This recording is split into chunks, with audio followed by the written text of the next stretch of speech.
What's up, YouTubers? So before we get started with this video, on Verse Tape, they're going to be talking about the game yesterday between the Las Vegas Raiders and the New Orleans Saints. So let's see what they have to say about that. These Raiders are now 2-0. Are you buying them? No, I'm not. I'm not buying them as of yet because they were the 25th ranked defense against the pass last year. Thus far in these first two games, they ranked 29th. That secondary is still a huge question mark in a division that has Patrick Mahomes in it. And oh, by the way, some kid named Justin Herbert who just showed up on the scene and in his first career game threw for 311 yards. Yep, Justin Herbert, he's a beast. If you're going to be able to throw the football effectively, then guess what? The Raiders are going to have a problem with you. That's really what this comes down to. What I will say to you, however, is I am buying into Derek Carr. Derek Carr is playing with a chip on his shoulders. Derek Carr is feeling like he's being disrespected. And the reality of the situation is he has a legitimate case. Before he got injured a few years ago, he was a top 2 candidate for league MVP honors, the way that he was playing. Obviously, since injuries derailed his season, the Raiders went into the playoffs. He got hurt like about, a game or two left in the regular season. Ultimately, he couldn't perform in the playoffs, and they got blitzed, obviously, by, I think it was the Houston Texans that took him out. In the end, what it comes down to is this. He is back. The last couple of years has been a struggle. Last year was John Gruden's first year coaching this dude.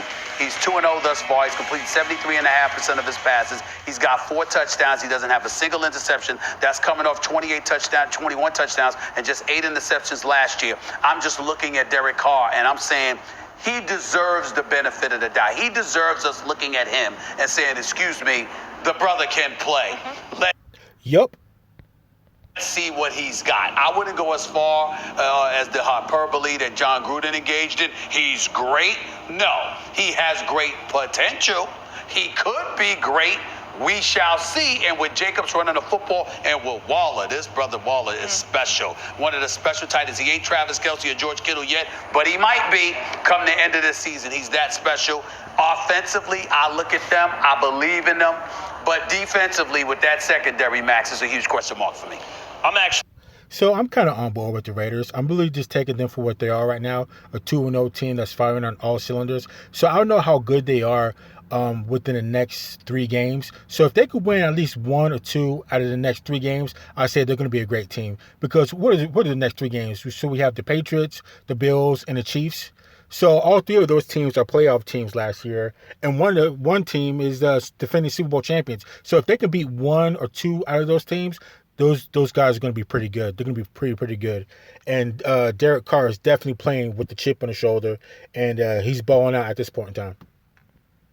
Buying the Raiders. I'm not buying Carr yet. I'll explain what I mean. I think, first of all, let's look at Derek Carr, because you brought him up.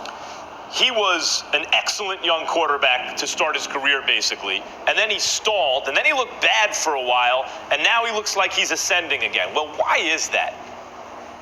It's coaching. This is the NFL. There are a few select players on the far end of a bell curve, right?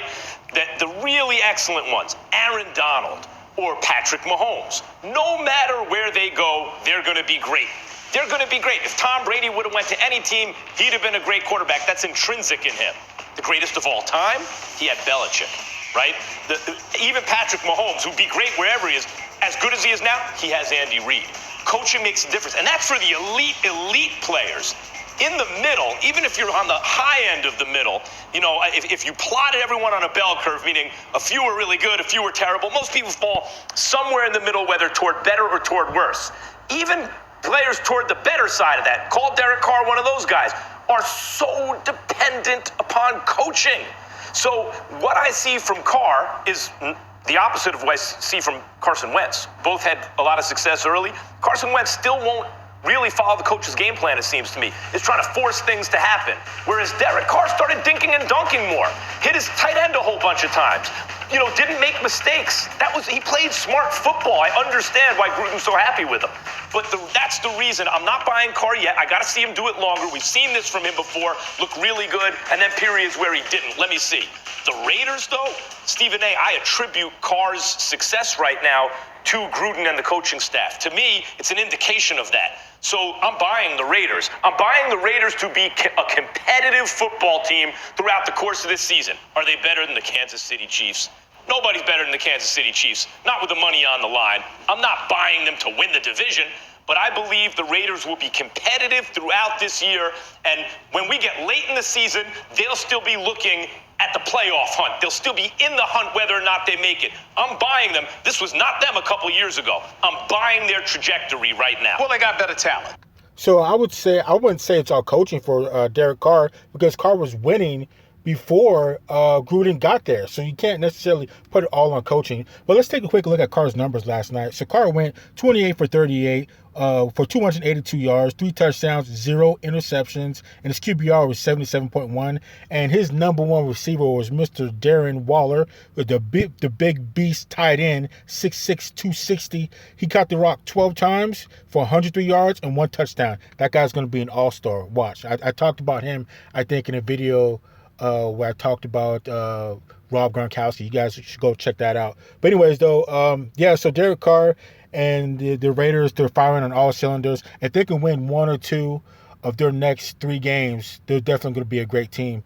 And just for good measure, let's check out Drew Brees' stats real quick. So Drew Brees went 26 for 38 for 312 yards, 1 touchdown, 1 interception, and his QBR was 61.4.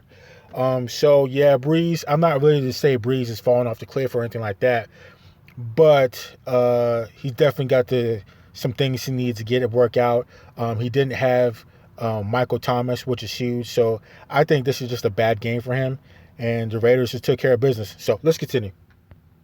They had an exceptional 2019 draft. They did a great job this 2020 season. Mike Mayock, even though they peeled him from the NFL Network, he had no resume whatsoever. Don't get me started with that. Nevertheless, that does not take away from the fact that he has done a damn good job. And the person that should be ashamed of themselves is Antonio Brown, because imagine what they would have been if they had him. If you've got Oh, God, if they had Antonio Brown, I could not even imagine. They were smashing on teams. I could not imagine if they had Antonio Brown going into their next 3 games. Whew.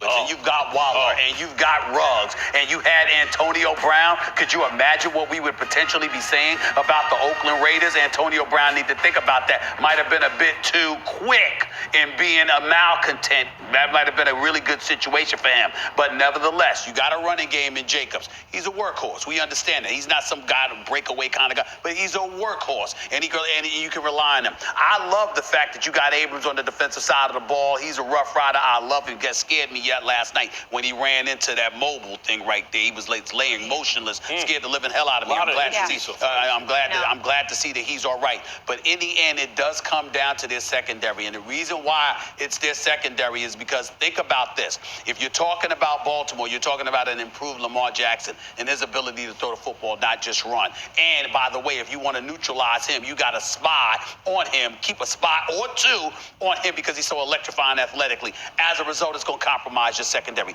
Big Ben Roethlisberger is back. He's going to be throwing the football. Cam Newton reminded us he can still throw the football. Patrick Mahomes is Mahomes. Herbert has busted onto the scene. Tennessee is a different ball game because you're relying on Derrick Henry for the most part. I just look at the Raiders, and I look at a guy like Derek Carr. He's 4 years removed from his MVP caliber season, and we get all of that. But even when he's considered to have a bad year, like in 2016 or whatever, he had completed 69% of his passes. When they went 4-12 that year, he completed 68.9% of his passes. He threw 19 touchdowns, 10 interceptions. It wasn't god-awful, but he's relatively pedestrian in terms of not being risque.